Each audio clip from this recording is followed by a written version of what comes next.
Okay, madam, you can now start. Just a second, just a second. Okay, okay.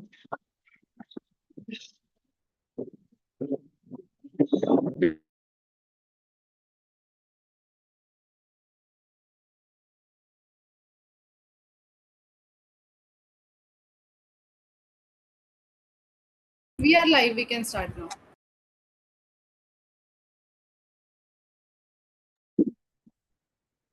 Good evening, everyone.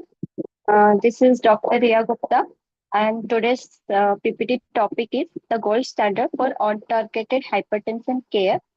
So nowadays, this is the most prevalent. Hypertension is the most prevalent rate, and there may be at least one patient in every house of hypertension.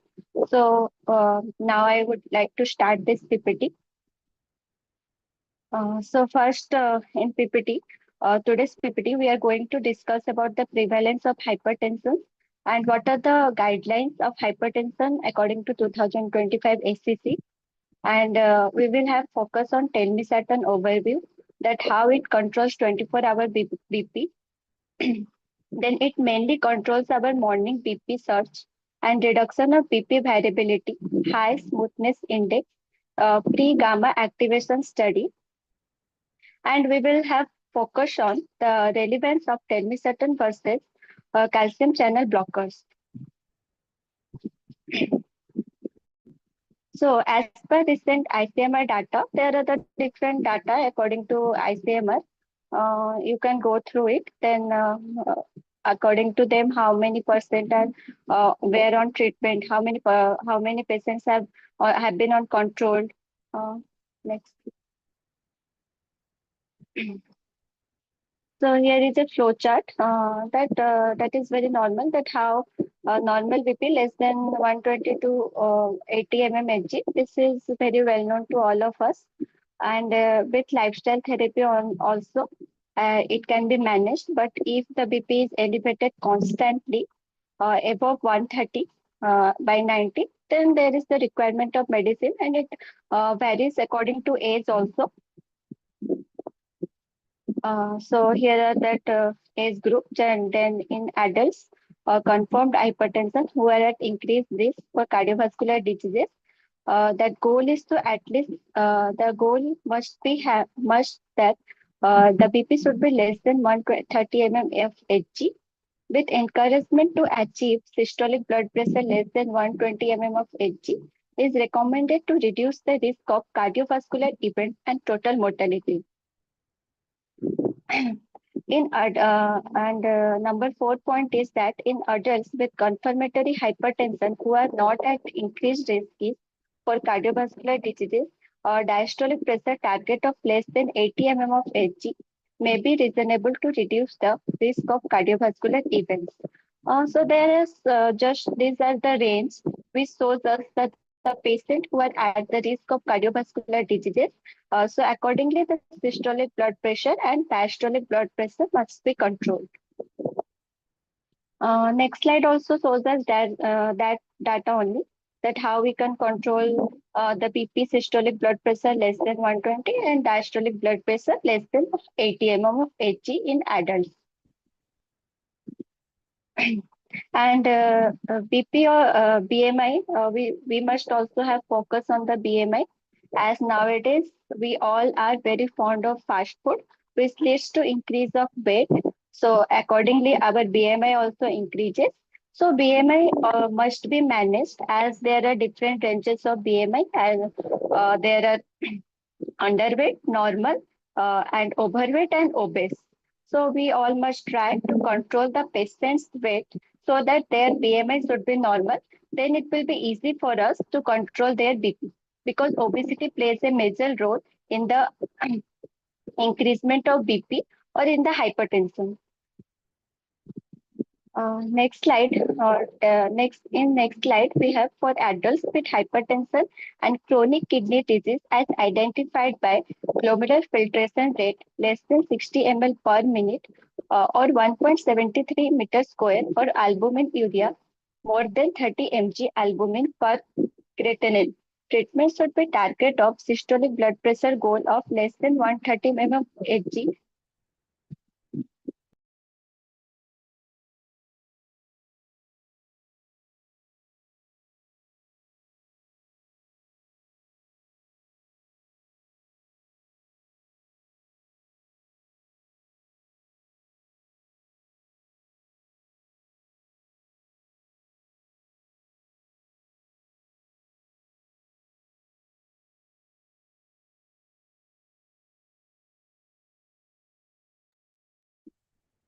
So, hypertension plays a major role in the chronic kidney diseases.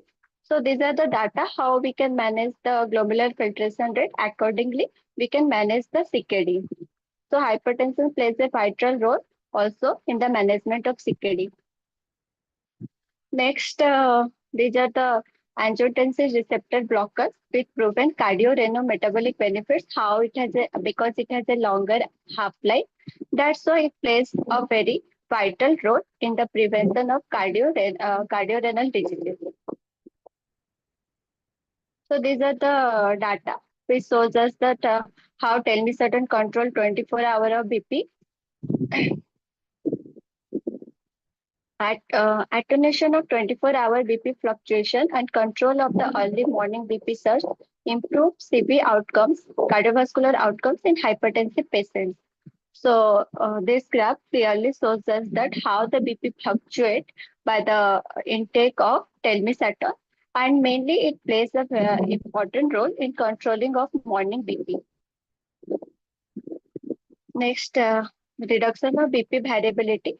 This index is given. You all can go through it. Then the main topic, the telmisartan, the cardiorenal-metabolic Saturn. And it is a cardioprotective also, and telmisartan was not inferior to ramipril and has conserved 95% of efficacy of ramipril. So if we'd like to compare telmisartan and ramipril, so telmisartan has almost 95% of benefits as ramipril. Then angiotensin 2 receptor blocker, that is telmisartan, it effect on blood pressure profile and left ventricular hypertrophy in patients with arterial hypertension.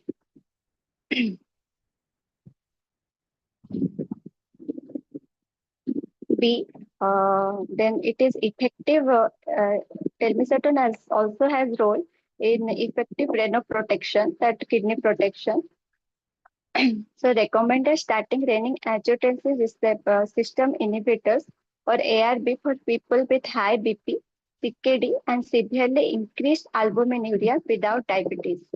And that is there are the different ranges by seeing the patient report, by seeing the patient GFR rate. We can accordingly decide the dose of telmisartan. Next, patient with diabetes mellitus 2 and microalbuminuria receiving 80 or 40 mg telmisartan achieved superior renal protection demonstrated by lower transition rate to over nephropathy.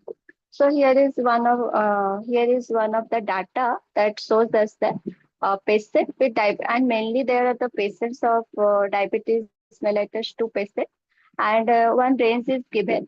Not exactly this range. This range vary from time to time. So accordingly, you should decide that how much doses you should prescribe to patient according to their weight and according to the severity of their diseases.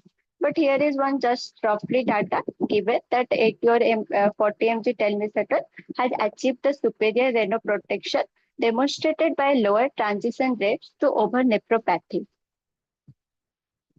Then these all normotensive versus hypertensive patients.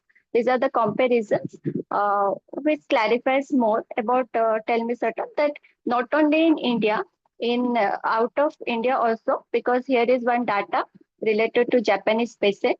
So telmisartan plays a major role not only in India but also in other states also. So, telmisartan is not inferior to enalapril in providing long-term renal protection in person with diabetes mellitus 2. Similar proteinuria reduction, 33% with both telmisartan and valsartan. Albumin to creatinine ratio reduction, significantly better with telmisartan 29.8% versus losartan 21.4%. Next come its metabolic benefits. So these are the mechanism, how it plays a role in the metabolism. It mainly modulates adipokine levels, attenuates oxidative stress, improvement in insulin resistance, and mainly it plays a role in lipid metabolism. So this improvement in insulin resistance and lipid metabolism plays a vital role in control of BP. Anti-diabetic mechanism of telmisartan. These are the mechanism. So improvement in endothelial functions and prevention of atherosclerosis, reduces cardiofibrosis and hypertrophy, thus preventing unfavorable cardiac modeling.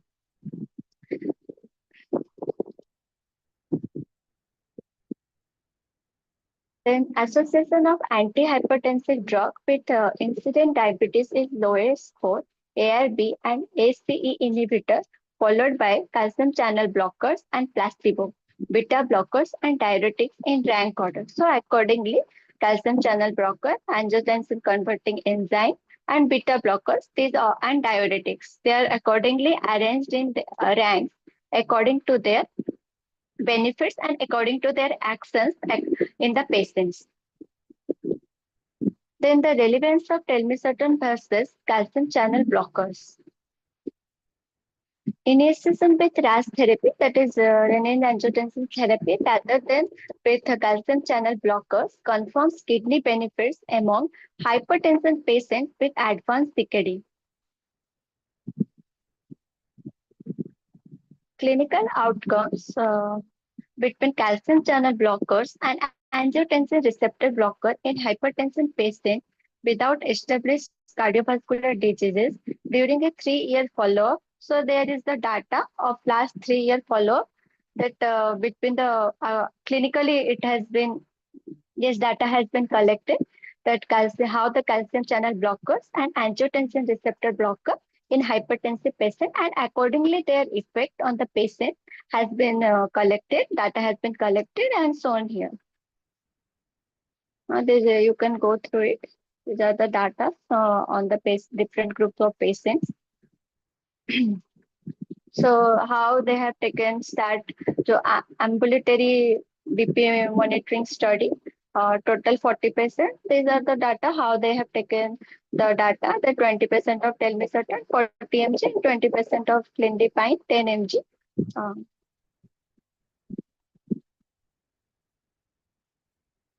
Next, BP responder rates based on ambulatory blood pressure management. A mean 24-hour diastolic blood pressure less than 80 mmHg or a reduction from the mean baseline diastolic blood pressure more than 10 mmHg. Systolic blood pressure less than 130 mmHg or a reduction from the mean baseline systolic blood pressure more than 10 mmHg. BP responder rates based on manual cough measurement and a mean diastolic pressure less than 90 mm of Hg or a reduction from the mean baseline diastolic blood pressure more than 10 mm of Hg. Systolic blood pressure more than 140 mm of Hg or a reduction from the mean baseline systolic blood pressure more than 10 mm of Hg. So here are the parameters based on which here one comparison is given upon telmisartan and clindamycin. So if we will take the function of telmisartan and clindamycin in the BP controls in the last 24 hours, then actually telmisartan is superior than clindamycin. Then renoprotection in renal mechanism also. There are the proven reports of telmisartan, but if we will go through clindamycin test, then there are the limited evidence which prove that it also protect our kidney. Then in cardio protection also, robust data is for telmisartan that is on targeted. On targeted patient, telmisartan has been prescribed and it actually worked better than clindamycin. Then metabolic benefits, insulin sensitizer, but clindamycin does not play any role in metabolic benefits. And cerebroprotection, that comes the brain protection, that significant stroke reduction. Telmisartan has actually reduced the rate of stroke, but clindamycin has not reported any such data. So telmisartan is a first-line antihypertensive with the longest half-life, among ARBs, leading to 24-hour BP reduction, including the crucial early morning hours. Organ protective benefits of telmisartan are proven in landmark trials, provide significant cardioprotection with reduction in MSA, LVH, and recurrent AF. First-line treatment option for people with high risk BP, CKD, and albuminuria confirms metabolic benefits with its partial PPARE agonistic effect. Sorry, with its cardiorenal metabolic benefits and established efficacy and safety, telmisartan provides the reliable treatment options for improved outcomes in hypertension. So this is all for today's. And by this PPT, we only confirms that actually telmisartan has played a very vital role in the patients with high BP. And in high BP patients, it protects their kidney, their brain, their heart. Thank you. Thank you, madam. Thank you for your valuable presentation. Okay.